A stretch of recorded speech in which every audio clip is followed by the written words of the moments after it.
Mwiriwe bakundwa nshuti na bene data muri hano nabumvira kuri radio kuri jewe n'ihigwe ridasanzwe kubana namwe muri uno mwanya kugira ngo nsangire namwe umwanya wo kuyaga kw'ijambo ry'Imana hamwe n'umugambi wayo uhwanye n'iki gihe c'iherezo. Arico gituma nshaka gusoma mu gitabo cyo kuvayo ndetse mu gitabo cyo kuvayo mu gice cya 15 umurongo wa 13 hamwe no mu gitabo cy'ubutumwa bwiza bwa Yohana gice cya 14 umurongo uhera ku wa mbere kugeza ku wa gatatu. Ivyo nivyo vyanditswe bibiri tuza gukoresha muri uno mwanya.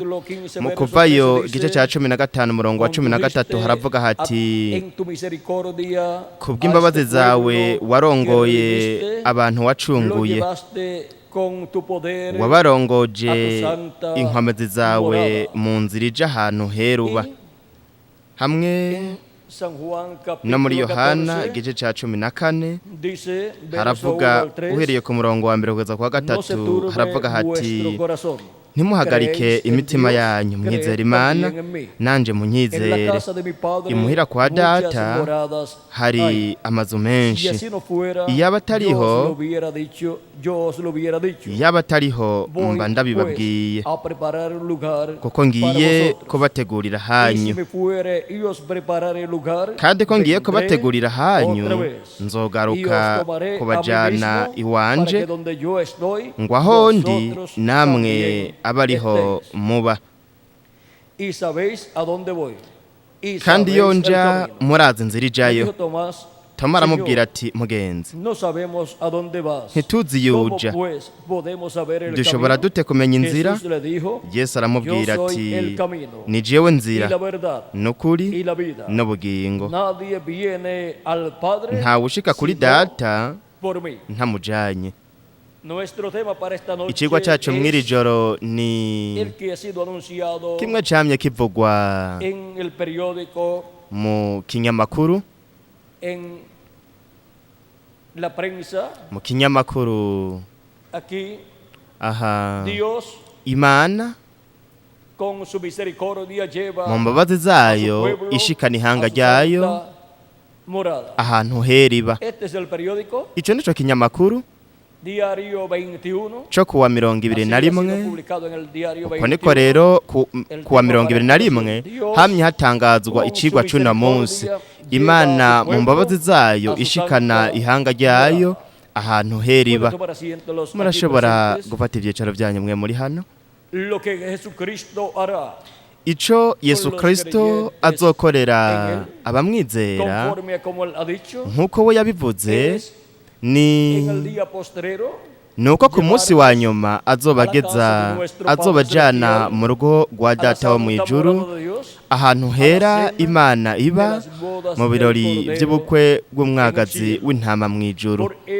Nico gituma mu gitabo cy'ivyashuriwe Yohana mu gice ca 19 ku murongo w'indwi kugeza ku wa 10 haravuga hati: tunezegwe duhimbagwe tuyihe icubahiro, kuko ubukwe bwa wa mwagazi w'intama bushitse, umugeni wiwe ariteguye. Kandi yahawe kwambara impuzu zera nziza zikayangana zitanduye. Izo mpuzu zera nziza nizo bikorwa byo kugororoka by'abera. Umumarayika arambarira ati: andika uti hahigwa abatorewe gutaha ubukwe bwa wa mwagazi.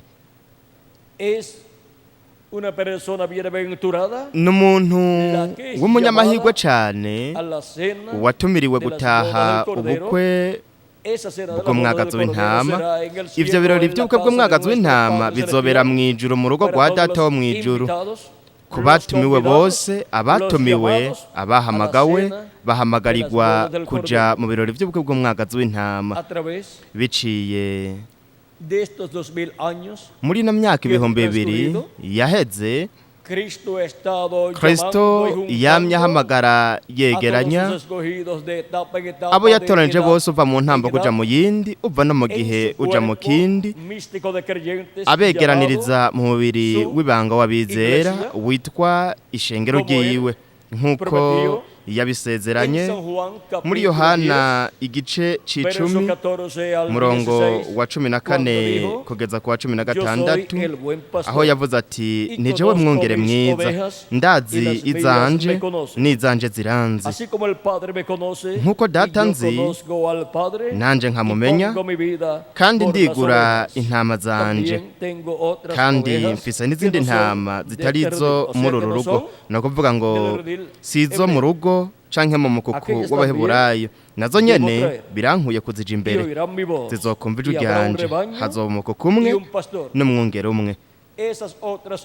Izi zindi ntama ni abantu bo mu banyamahanga bari guhamagarwa na Kristo, bashushanwa nabo nyene n'intama, nkuko kandi Kristo yahamagaye mu bwoko bw'abaheburayo ibihumbi by'abantu, ndetse no mu banyamahanga naho yari guhamagara amamiliyoni y'ibiremwa abantu kugira ngo baze bagire uruhara mu ishengero ryiwe, nuko bahamagagwe begeranirizwe mu makuko wiwe aryo shengero ryiwe, biciye mu butumwa bw'Imana bwa buri gihe, ari nabwo Yesu Kristo bwiwe avuga, biciye mu ntumwa arungika muri buri gihe canke muri buri ntamboko y'ishengero ryiwe.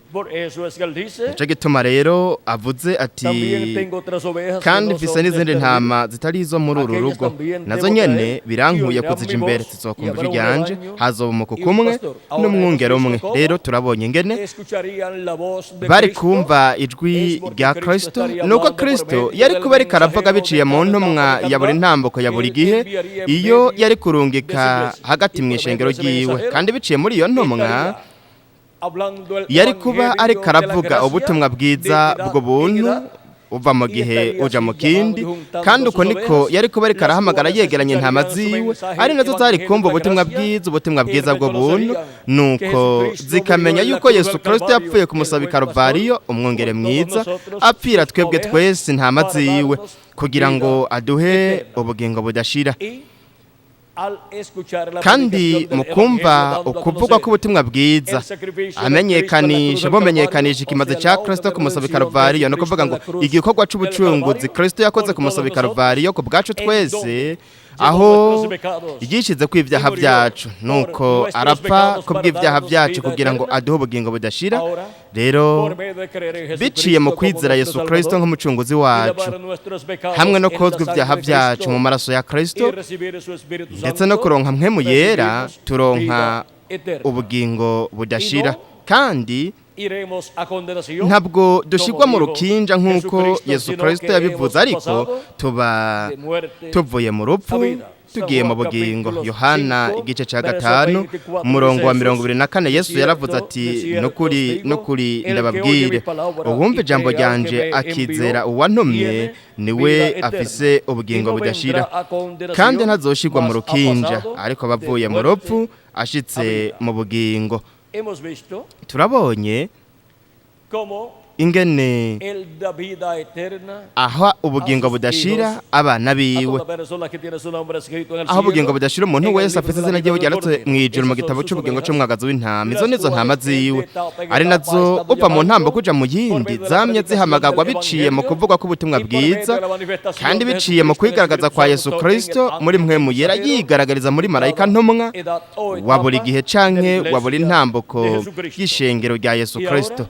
Rero abo bantu mu buryo bugaragara bapfuye, no kuvuga ngo mu gihe imibiri yabo igaragara iboneka ipfuye, bo baja kuba muri paradizo, aribwo buringanire bwa gatandatu, baja kuba ngaho mu mubiri wa Teofaniya, uwo barose mu kwakira mpwemu wa Kristo, umubiri usa n'umubiri wacu, ari nawo ari uwo mu bundi buringanire. Mw'uwo mubiri niwo babamwe muri paradizo, igihe abakristo bapfuye mu buryo bugaragara bagapfa ngaha ku isi bajanwa n'abamarayika b'Imana bakajanwa muri paradizo kugira ngo baje kuba ngaho mu mubiri wa teofaniya ubwo mu buringanire bwa gatandatu.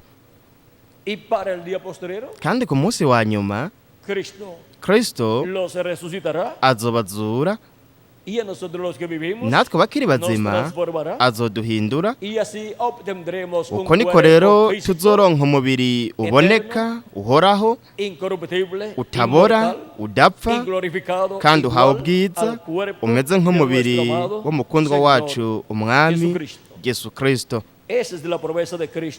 Iryo ni ryo sezerano Kristo yasezeraniye abamwizera, nico gituma namwe nimurabe muri Yohana igice cya 6 umurongo wa 39 hoza ku 40 haravuga ngo kandi cyo wantumye agomba ngiki, agomba ko mu byampaye byose hatagira na kimwe kinzimirana, ariko ngo nze nkizure ku munsi wa nyuma. Kuko iki arico data agomba yuko ubona umwana wese akamwizera agira ubugingo budashira, nanje nkazomuzura ku munsi w'iherezo. Ni ryari Yesu Kristo avuze yuko azozura abapfuye bamwizeye, avuze ko hazoba ari ku munsi wa nyuma. None umunsi wa nyuma ni uwuhe?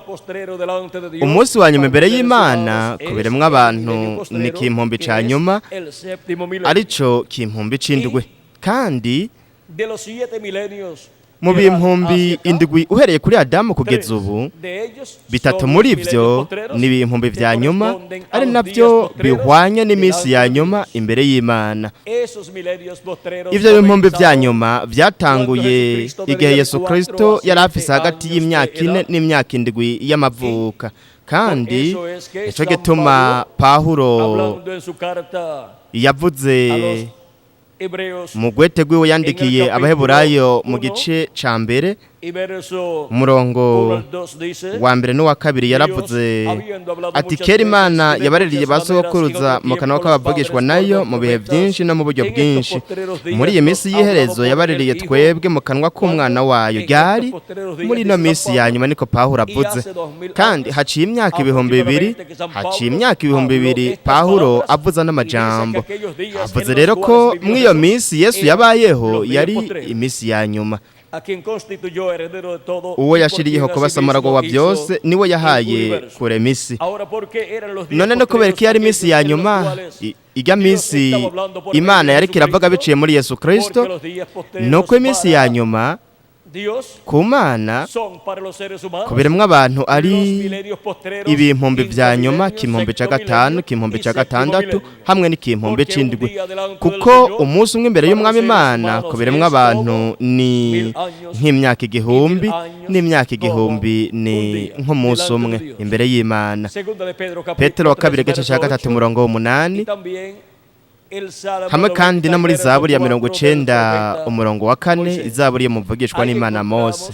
Aho turahabona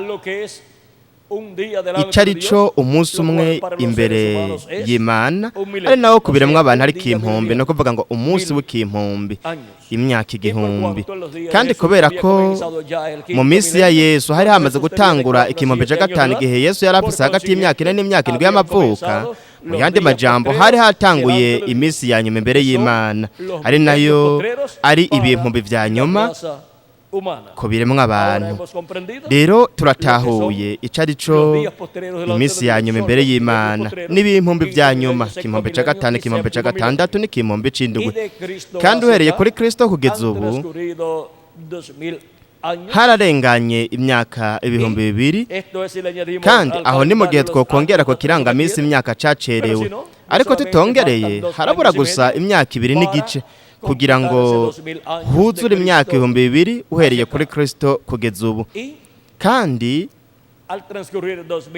mu guhera kw'iyo myaka 2000 kubiremwa abantu uhereye kuri Kristo kugeza ubu, ku Mana gusa haheze iminsi 2 imbere y'Imana, ariyo myaka 2000 kubiremwa abantu. Kandi twongeye ku kirangamisi imyaka cacerewe, nuko rero twaramaze gushika mu kimpumbi c'indwi, arico kimpombe ca nyuma mu minsi 3 ya nyuma mu bihumbi 3 vya nyuma nico kimpombe ca nyuma ikimpombe c'indwi arico mu bihumbi 3 vya nyuma nico ca gatatu kandi ubu turi muri ico kimpombe ca nyuma ikimpombe c'indwi ari wo munsi wa nyuma imbere y'Imana mu gihe twokongera ku kirangamisi imyaka cacerewe tutongereye naho rero harabura gusa imyaka 2 n'igice kugira ngo harangire ikimpombe ca gatandatu arico ca kabiri mu bihumbi 3 vya nyuma kandi harabura gusa imyaka 2 n'igice kugira ngo hatangure rero ikimpombe c'indwi arico kizotanguzwa n'umwaka w'ibihumbi 2001 kandi hamwe n'ikinjana ca 21 nyuma yo kurangira ku mwaka w'ibihumbi 2000 none Imana yo bari yasubije inyuma ikirangamisi nimba Imana itacereje ikirangamisi twaramaze gushika ku munsi wa nyuma imbere y'Imana mu yandi majambo twaramaze gushika mu kimpombe ca nyuma mu kimpombe c'indwi arico kimpombe ca gatatu mu bihumbi 3 vya nyuma kandi ni ku munsi wa nyuma imbere y'Imana arico kimpombe c'indwi kubiremwa abantu niho Imana izozura abapfuye bizera Kristo abizeye Kristo abapfuye mu buryo bugaragara mu buryo busanzwe kandi azobaha umubiri mushansha uhoraho kandi uhawe ubwiza natwe bakiri bazima azoduhindura natwe azoduha umubiri uhoraho kandi uhawe ubwiza niko rero tuzogira ishusho na kameremere ka Yesu Kristo umukundwa wacu umucunguzi ico gituma igihe Yesu Kristo yaja kuzura Lazaro nuko agahura na Marita yaravuze mu gice ca 11 umurongo wa 20 kabandanya haravuga ngo nuko Marita yumvise ko Yesu aje aragenda aramusanganira ariko Mariya asigara yicaye mu nzu Marita abwira Yesu ati mugenzi iyaba wari hano musazanje ntaba yahwereye kandi nubu ndazi ko ibyo wosaba Imana byose Imana yobiguha Yesu aramubwira ati musazawe azozuka Marita aramwishura ati ndazi ko azozuka mwizuka ryo ku munsi w'iherezo kubera ko Marita yarazi ko Lazaro azozuka ku munsi wa nyuma mu muzuko w'abera bose abapfuye bizera Kristo abizera Kristo bose nuko Yesu Kristo mu gice ca 6 muri Yohana umurongo wa 39 kabandanya yari yavuze ko abamwizeye ko azobazura yaravuze murabe kuko iki arico data agomba agomba yuko ubona umwana wese akamwizera agira ubugingo budashira nanje nkazomuzura ku munsi w'iherezo mbega nibanda azozura ku munsi wa nyuma mu kimpombe c'indwi kugira ngo abahe umubiri uhoraho uhawe ubwiza umeze nk'uwiwe ni abizera Yesu Kristo nabamwizera rero Marita yarazi ko uyu no muzuko uzoba ku munsi wa nyuma no kuvuga ngo mu kimpombe c'indwi ariko Yesu Kristo yaragiye kuzura Lazaro nk'akarorero kivyo azokora ku munsi wa nyuma kubw'ivyo rero Lazaro yahindutse ishusho n'ingero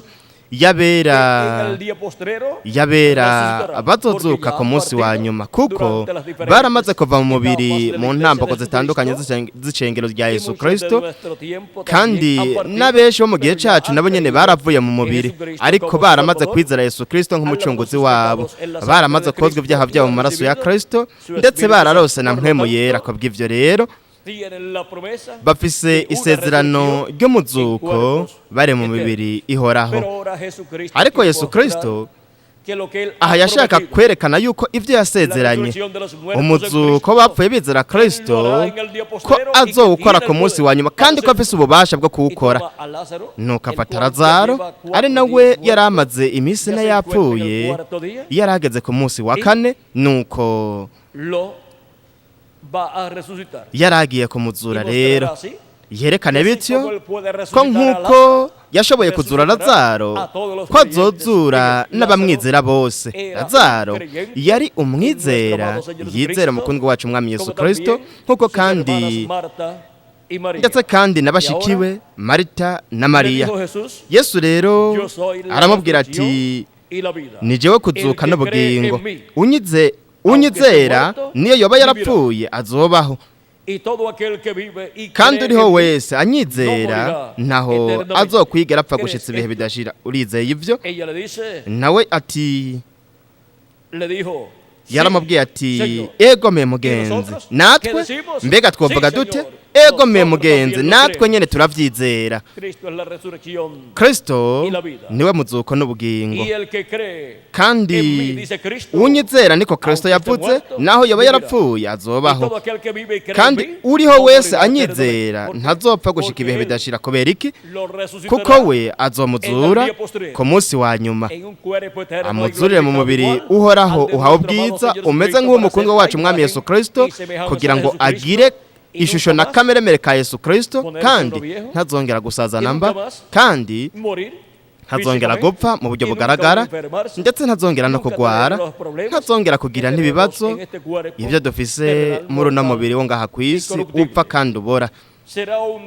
Azoba ari umubiri mushasha ari nawo azoduha, natwe bakiri bazima nuko arazoduhindura, bityo tuzomera co kimwe na Yesu Kristo, twese turi miyabaga, turi mu myaka iri mu rugero rw'imyaka 18 kugeza ku 21 ibihe bidashira, kuko tuzogira itoto ry'ubuyabaga, tuzosubizwa itoto ibihe bidashira, turi muri uwo mubiri mushasha azoduha. Rero murabe ingene ivyo byose ari ivyo ku munsi wa nyuma, arico kimpumbi c'indwi, kandi igihe azokora umuzuko ndetse no guhindurwa kwacu n'umuzuko w'abapfuye bizera Kristo, azotujana mu rugo rwa Data wo mw'ijuru. Imuhira kwa Data hari amazu menshi, nuko rero ngiye kubategurira hanyu, niko yatubwiye.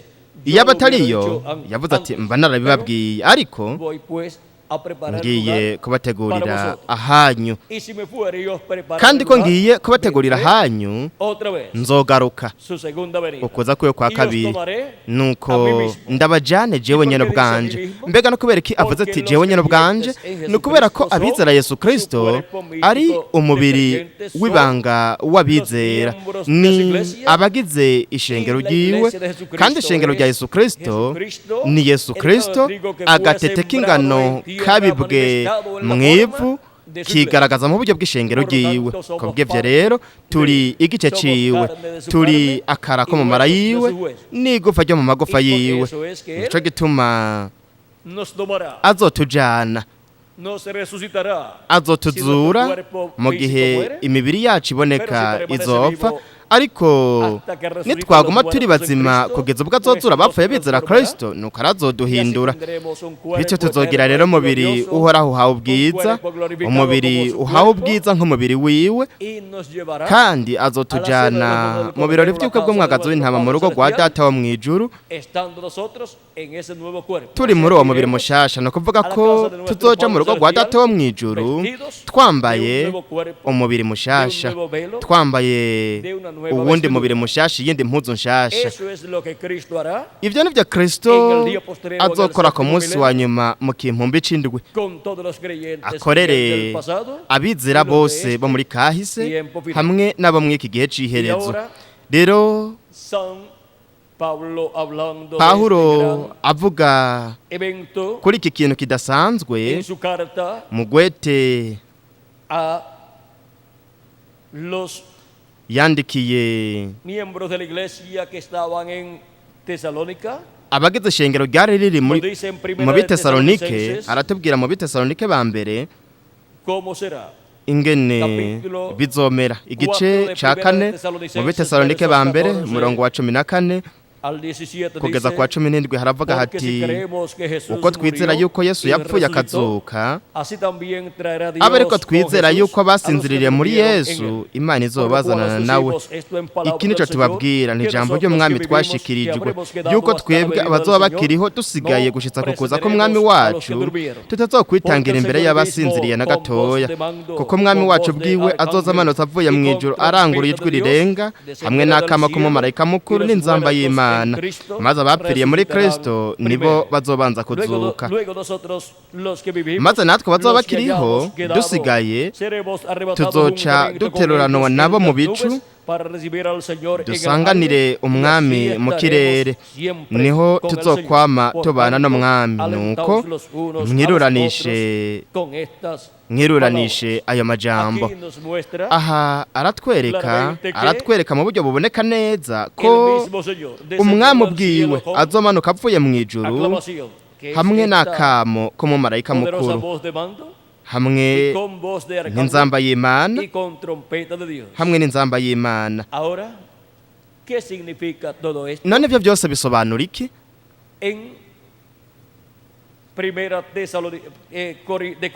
Mu Bikorinto ba mbere naho nyene Pawulo aravuga ku bijanye n'umuzuko w'abapfuye bizera Kristo hamwe no kuguhindurwa kwa twebwe abakere bazima. Aratubwira ati mu gice cya 15 mu Bikorinto ba mbere umurongo wa 49 kugeza ku 55, kandi nk'uko twambaye ishusho y'umukungugu niko tuzokwambara n'ishusho y'ijuru. Ariko bene data ico mvuga niki? Yuko b'inyama n'amaraso badashobora kuraga ubwami bw'Imana, kandi bibora bitaragwe bitabora. Ndababarira akabanga tuzosinzira twese, ariko twese tuzohindurwa mu kanya gato, mu kanya nk'ako gukubita ingohe, aho inzamba y'ihera zizovugira, kuko inzamba izovuga abapfuye bakazugwa batagishobora kubora, natwe tuzohindurwa. Kuko uyu mubiri ubora ukwiye kuzokwambara ukutabora, kandi uyu mubiri upfa ukwiye kuzokwambara ukudapfa. Ni ukuvuga ngo tugahindurwa, nuko tukaronka bityo umubiri udapfa utabora nk'uwo mukundwa wacu umwami Yesu Kristo. Ariko uyu bora niwamara kwambara kutabora, n'uyo pfa niwamara kwambara kudapfa, niho hazoshika rya jambo ryanditswe ngo urupfu rumizwe n'intsinzi. None ni ryari iki kintu kidasanzwe kizoba mu mugambi w'Imana? Pawulo yavuze yuko ari banga. Yaravuze ati ndababarira akabanga, tuzosinzira twese.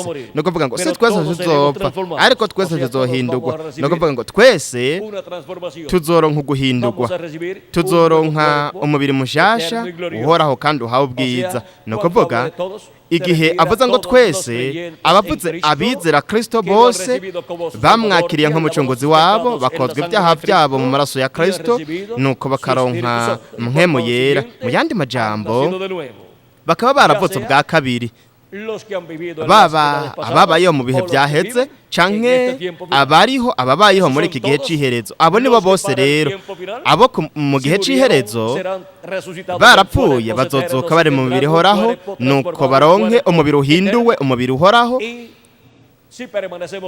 Tugumya tukiri bazima naho hakaba umuzuko, nuko rero tuzohindurwa duheze tugire umubiri mushasha, umubiri uhoraho. None bizoba ryari? Avuze ngo bizoba mu kanya gato, mu kanya nk'ako gukubita ingohe. Ako kanya nk'ako gukubita ingohe, kubera ko Imana yita ishushanya abavugishwa n'Imana, intumwa zayo izishushanya n'amaso, kuko amaso ashushanya abavugishwa n'Imana. Mu ntamboko ndwe canke mu bihendwe by'ishengero ry'abanyamahanga, Imana yarungitse amaso yayo ndwi, ari nayo ivuga mu byashuri Yohana igice ca 5. Reka turabe mu gice ca 5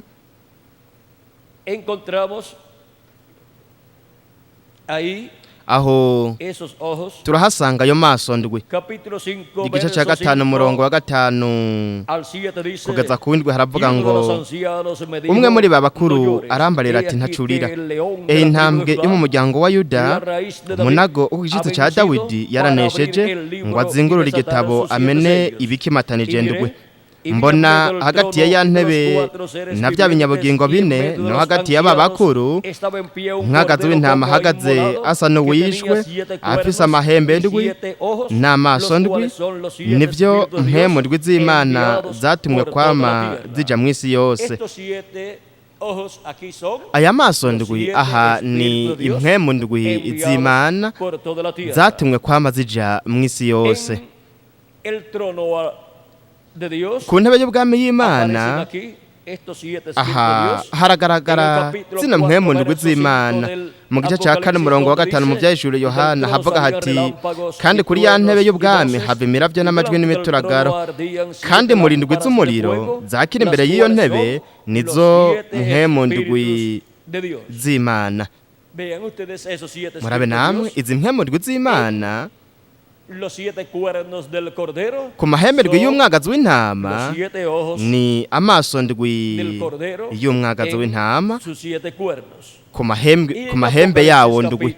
Mu byeshuro Yohana igice ca mbere umurongo wa 4 haravuga hati jewe Yohana ndabandikiye mwebwe abo mu mashengero ndwi yo muri Aziya ubuntu bube muri mwebwe n'amahoro biva kuri yo iriho kandi yamyeho kandi girize biva no ku mpemu ndwi ziri imbere y'intebe yayo. Izi mpemu ndwi ariyo matara ndwi imurindwi z'umuriro ni amaso ndwi y'umwagazi w'intama ni impemu ndwi z'Imana amaso ndwi y'Imana akwira mu isi yose uhereye muri Aziya ntoya kugeza muri Amerika ya ruguru aho ano maso ndwi arizo ntumwe ndwi z'Imana impemu w'Imana muri izo ntumwa ndwi yarazigaragarijemwo uva mu gihuja mu kindi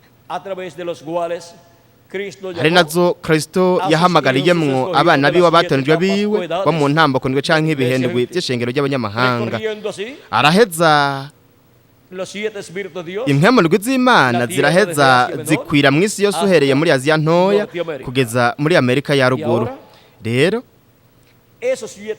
aya maso ndwi arizo mpemu ndwi z'Imana zinyuranganya zigakwira mu isi yose no kuyigaragaza kwa mpemu yera yigaragariza mu bamarayika biwe ndwi ntumwa bibehendwe by'ishengero ry'abanyamahanga. Kuri iki gicapo dufise hano turafise ishengero rya Yesu Kristo rishushanijwe kuri iki gishushanyo hamwe n'ibihendwe byaryo canke intamboko ndwi. Intamboko ndwi zigize inyubako y'ishengero rya Yesu Kristo mu gice ca hera c'ishengero rya Yesu Kristo. Igihe ca mbere cabereye muri Aziya ntoya intumwa y'ico gihe yabaye Paulo. Igihe ca kabiri cabereye mu Bufaransa intumwa y'ico gihe yari Irene. Igihe ca gatatu cabereye mu Hongria ndetse kandi no mu Bufaransa intumwa y'ico gihe yari Marte. Igihe ca kane cabereye muri Irlande no muri Ekose intumwa yacu yari Kolomba. Igihe ca gatanu cabereye mu Budagi intumwa yacu yari Rutere. Igihe ca gatandatu cabereye mu Bwongereza intumwa yacu yari John Wesley. Ikindwi cabereye muri Amerika ya ruguru intumwa yacu yabaye Revera William Branham. Izo ni intumwa izo mpemu w'Imana yamye arimwo muri izi ntamboko ndwi canke mu bintu by'ishengero ry'abanyamahanga yigaragaza ahamagara yegeranya abatonejwe biwe bo muri izi ntamboko ndwi canke mu bihendwi by'ishengero ry'abanyamahanga mu gice c'inyubako ya hera hingoro yo mu buryo bw'impemu ya Kristo. Muri ino ngoro niho Kristo mu mbabazi ziwe niho zaguriwe n'imbabazi ziwe zaguriwe ku bantu bose amazina yabo yanditse mu gitabo c'ubugingo c'umwagazi w'intama akabazana mu mbabazi ziwe akabazana mu nzu yiwe aryo shengero ryiwe kandi aho niho bavukira bwa kabiri bakaronka mpemu wa Kristo nuko bityo bakaronka umubiri wa Teofaniya wo mu buringanire bwa gatandatu kandi nabavukira muri ino nzu gusa muri ino nzu y'Imana ishengero rya Yesu Kristo nibo hanyuma bazoja mu nzu mu rugo rw'Imana mu ijuru mu birori by'ubukwe bw'umwagazi w'intama. Kandi abo n'abagize ishengero rya Yesu Kristo nibo bazojana na Kristo mu birori by'ubukwe bw'umwagazi w'intama mu ijuru ku munsi wa nyuma, no kuvuga ngo mu kimpumbi c'indwi, igihe abapfuye bizera Kristo bazozuka bari mu mibiri ihoraho, natwe bakiri bazima tugahindurwa, nuko tukambara ukudapfa, tukambara umubiri uhoraho uhawe ubwiza umeze nk'umubiri w'umukundwa wacu mwami Yesu Kristo. Rero muri iki gihe turiko turabamwo, ariyo ntambako y'igihe cy'ibiroko by'imfuruka, ari nayo ibera muri Amerika Latine na Karayibe, Kristo aratuvugisha kandi araduhamagara, kandi hamye hugururwa ndetse hanugagwa ano maso ndwi y'Imana. Rero mu gihe cy'ibiriko by'imfuruka, Kristo umwagazi w'intama nk'uko afise amaso ndwi kuri buri hembe, mu maso hiwe naho nyene arafise amaso abiri, ariyo ari ubukozi bw'imyelayi ibiri, ubukozi bwa Mose na Eliya. Aha rero amaso yiwe abiri aruguruka mu gihe cy'ibiroko by'imfuruka, agakanura, kuko amaso ashushanya abavugishwa n'Imana. Ubwo bukozi rero bw'abavugishwa n'Imana, ubwo bukozi bwa Mose na Eliya buzokwigaragariza hehe? Mu gihe cy'ibiroko by'imfuruka, kugira ngo bushobore kubona no kumenyekanisha ibintu bitegerezwa kubaho muri iki gihe cy'iherezo, nuko bahamagare bwegeranya abatonejwe bose n'ijwi rirenga ry'inzamba ry'ubutumwa bwiza bw'ubwami. Nico gituma murabe namwe mu gitabo cy'ibyahishuriwe Yohana mu gice ca mbere murongo wa 10 na 11, Yohana avuga ko ku munsi w'umwami yari ari muri mpwemu, no kuvuga ngo mu muri wa Teofaniya, kandi nimurabe ibyo yabonye n'ibyo yumvitiye aho. Haravuga mu byahishuriwe igice ca mbere murongo wa 10 na 11 ati ku munsi w'umwami nari muri mpwemu, no kuvuga mu kimpumbi c'indwi ari wo munsi w'umwami. Uwo ni wo munsi uhambaye kandi uteye ubwoba w'uhoraho. Uwo ni umunsi wa nyuma imbere y'Imana. Ku munsi w'umwami nari muri mpwemu, numva inyuma yanje ijwi rirenga nk'iry'inzamba rivuga riti, ndi Alfa na Omega, uwa mbere n'uwa nyuma. Kandi Alfa na Omega ninde? Uwa mbere n'uw'iherezo ninde? ni umukundwa wacu umwami Yesu Kristo, niwe Alfa na Omega. Rero Alfa na Omega, Yesu Kristo avuga ku munsi wa nyuma akoresheje ijwi rirenga ry'inzamba mu gihe cy'ibiroko by'imfuruka hamwe n'ikiringo cy'ubwami, biciye mu ntumwa yiwe ihwanye igenewe n'umunsi wa nyuma, ari nayo izoba iri mu bukozi bw'amaso abiri, ubukozi bwa Mose na Eliya. Ubwo bukozi bubiri bwahanuwe bwa Mose na Eliya bushushanwa n'amaso abiri. Nico gituma mu byahishuriwe igice ca mbere hamwe no mu byahishuriwe igice c'icumi no mu byahishuriwe igice ca 19 tubona umwana w'umuntu afise amaso abiri ameze nk'imbeya z'umuriro. Amaso yiwe abiri ameze nk'imbeya z'umuriro, aribwo bukozi bw'imyelayi ibiri, ubukozi bwa Mose na Eliya. Rero ni ku munsi wa nyuma niho avuga akoresheje iri jwi rimeze nk'iry'inzamba, iri jwi rirenga ry'inzamba. Ni ijwi rirenga ry'inzamba ari naryo Pawulo yavuze, aho yavuze ko bizoba aho inzamba ya nyuma izovugira, kuko inzamba izovuga abapfuye bizera Kristo bakazuka ubwa mbere, hanyuma natwe bakiri bazima tuzohindurwa. Abapfuye bizera Kristo bazozuka bameze gute? Batabora, no kuvuga ngo bari mu mibiri ihoraho. Rero murabe mu byahishuriwe igice ca 4 umurongo wa mbere havuga hati, hanyuma y'ibyo ndabye mbona mu ijuru urugi rwuguruye, kandi ryajwe nabanje kumva rivugana nanje ari nk'iry'inzamba. Aha kandi twongeye kugira ijwi rimeze nk'iry'inzamba rirambwira riti, dugutse hano nkwereke ibikwiye kuzobaho hanyuma y'ivyo. kandi mbega ni gute tuzoduga kandi nihe tuzodugira kugira ngo dushobore kumva ijwi rya Kristo ritumenyesha ibintu byose bitegerezwa kubaho vuba. Tugiye kudugira mu gihe cibere komeze furuka mu ntambuko y'izahabu y'ishengero rya Yesu Kristo muri iki gihe c'iherezo, ari nayo igenewe ihwanye na Amerika Latine na Karayibe. Ni Amerika Latine na Karayibe niho hashikirizwa igihe cibere komeze furuka, igihe c'izahabu c'ishengero rya Yesu Kristo. Kandi aho nyene mu gihe cibere komeze furuka, mu gihe c'izahabu niho Kristo mu gihe c'iherezo azoba ari karavuga n'irijwi rirengaje inzamba atumenyesha ibintu byose bitegerezwa kubaho vuba muri iki gihe c'iherezo. Kandi ibyo byose bibera mu nzu y'Imana, ariryo shengero ry'umwami Yesu Kristo. Kandi rero nibiciye muri nde azoba ari karatubwiriramwe ibintu byose bitereza kubaho vuba. Nuko rero nibiciye muri uwo azoba ari mu ubwo butumwa bwitwa rirengaje nzamba, ubutumwa bwitwa rirengaje nzamba, ubutumwa bw'inkuru nziza y'ubwami buduhishura ibintu byose bitereza kubaho vuba. Reka rero turabe ubu butumwa bwitwa rirengaje nzamba buzoba burimwo atumenyesha ibintu byose bitereza kubaho vuba. Ivyahishwe 22 umurongo wa 6 haravuga ngo arambarira ati aya majambo nayo kwizerwa kandi nayo kuri, kandi umwami niyo Mana igere mpwemo zobavugishwa nayo yatumye mu marayika wiwe kwereka abagurano biwe ibitegerezwa kubaho vuba. Nindarungitse ni marayika wiwe ntumwa, numuvugishwa n'Imana ntumwa wo mu gihe cibere komeze furuka hamwe n'ikiringo c'ubwami, kiringo c'indwi.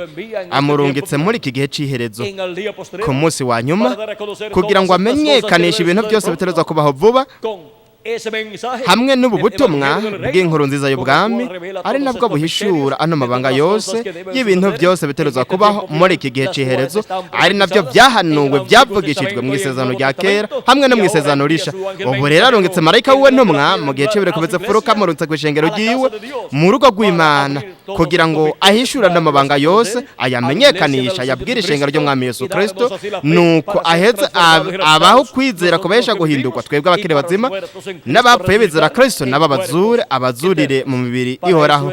Nico gituma arungika marayika wiwe ntumwa no kugira ngo atubwire ibintu byose biterezwa kubaho vuba, ndetse anaduhamagara twegerenze mu gihe cibere komeze furuka, kandi aduhe bityo ukwizera guhishurirwa kukuza kwa kabiri kwa Kristo nk'intera muryango wa Yuda nk'umwami w'abami n'uganza abaganza mu gihugu ciwe cyo kwisubiza ivyiwe, bityo turonke uko guhishurirwa, uko kwizera, ukwizera kuduhesha guhindurwa no kuzamurwa no kujanwa mu birori by'ubukwe bw'umwagazi w'intama mu ijuru. Nico gituma Yesu kandi yavuze mu byahishuriwe igice cya 22 umurongo wa 16 ati jewe Yesu ntumye mu marayika wanje gushingira intahe mwebwe ibyo kubw'amashengero. Nindarungitse Yesu Kristo ni marayika we ntumwa, numuvugishwa n'Imana ntumwa w'igihe cibere komeze furuka hamwe n'ikiringo c'ubwami. Kandi amurungitse kw'ishengero ryiwe mu gihe cibere komeze furuka, kandi ico gihe cibere komeze furuka gihwanye n'ikibanza c'Abanyamerika Latine na Karayibe. Ni mu ntambuko y'ishengero rya Yesu Kristo mu Banyamerika Latine na Karayibe, n'Imana irungitse marayika wayo ntumwa ashinga intahe y'ibi bintu byose biterezwa kubaho vuba, amurungikanye ubutumwa bw'inkuru nziza y'ubwami ahishura ibanga ryo kuza kwa kabiri kwa Kristo nk'intare mu muryango wa Yuda umwami w'abami n'uganza abaganza mu gihugu ciwe cyo kwisubiza ivyiwe, bityo akaduhamagara akatwegeraniza mu gihe cyo bikomeze furuka mu rugo rw'Imana, ariko shengero rya Yesu Kristo. Kandi ivyo bikora mu rukundo hamwe n'imbabazi, atujana mu rugo rwiwe, ishengero ryiwe, nkuko yajanye marayika w'isezerano, marayika w'uhoraho Yesu Kristo bwiwe mu isezerano rya kera. Yajanye ubwoko bw'Eburayo arabarokora bakura mu buja bwo muri Egiputa, abajana mu mbabazi ziwe, abajana ahaba Imana iba hariya mu gihugu ca Isirayeli, kuko ngaho ni mu kibanza aho Imana izoba ibihe bidashira, kuko ngaho hazoba hari intebe y'ubwami y'Imana ndetse n'iy'umwagazi w'intama. Intebe y'ubwami y'Imana yo mu ijuru n'intebe y'ubwami y'umwagazi w'intama, intebe y'ubwami ya Dawidi. Rero nk'uko Imana yajyanye mu mbabazi zayo ihanga ry'abaheburayo nk'uko twabibwiwe mu Kuvayo igice cya 15 umurongo wa 13 ati kubw'imbabazi zawe warongoye abantu wacunguye wabarongoje inkomezi zawe mu nzira ija ahantu hera ahuba. Rero mu mbabazi zayo mu mbabazi ziwe Kristo yaducunguje amaraso yiwe y'igiciro kandi yatujanye mu rugo rwiwe mu ishengero ryiwe ariyo nzu yiwe ingoro y'Imana. Hanyuma azotujana ku munsi wa nyuma azotujana mu rugo rwa data wo mwijuru igihe azozura abapfuye bizera Kristo agahindura na twebwe abakiri bazima. Kandi ivyo bizoba igihe hazoba hamaze kuzura igitigiri c'abatorejwe n'Imana mu rugo rw'Imana mu ishengero ry'umukundwa wacu umwami Yesu Kristo. Hanyuma azotujana mu rugo rw'Imana mwijuru mu birori by'ubukwe bw'umwagazi w'intama kugira ngo bityo tunezerezwe n'iyo myaka 3 n'igice y'ibirori by'ubukwe bw'umwagazi w'intama mwijuru. Hanyuma tuzogaruka ku isi mu nganje y'ubwiza y'imyaka 1000 aho tuzoganzanya na Kristo imyaka 1000 hanyuma tuganzanye n'ibihe bidashira. Kristo azokwicara ku ntebe y'ubwami ya Dawidi aganze ubwoko bw'Heburayo aganze n'amahanga yose kandi hamwe nawe natwe tuzoba turi kumwe hamwe nawe ngaha ku isi mu nganje y'imyaka 1000 ya Kristo nuko tuganzanye na Kristo imyaka 1000 nk'abami ndetse nk'abaherezi. Kubw'ivyo rero ibintu byose byo mu bya politike byo mu bwami bwa Yesu Kristo tuzobiganza twebwe tubiganza na Kristo ndetse n'ibintu byose by'iyobokamana byo mu bwami bwa Yesu Kristo nabyo nyene tuzobiganzanya na Kristo kuko twebwe turabami n'abaherezi b'Imana yacu kuko Kristo n'amaraso yiwe yaducunguye akaduhindurira Imana yacu abami n'abaherezi. Uko niko bibwirwa batoranijwe mu Byahishuwe igice cya 5 umurongo w'icendo kabandanya havuga hati baririmba indirimbo nsha.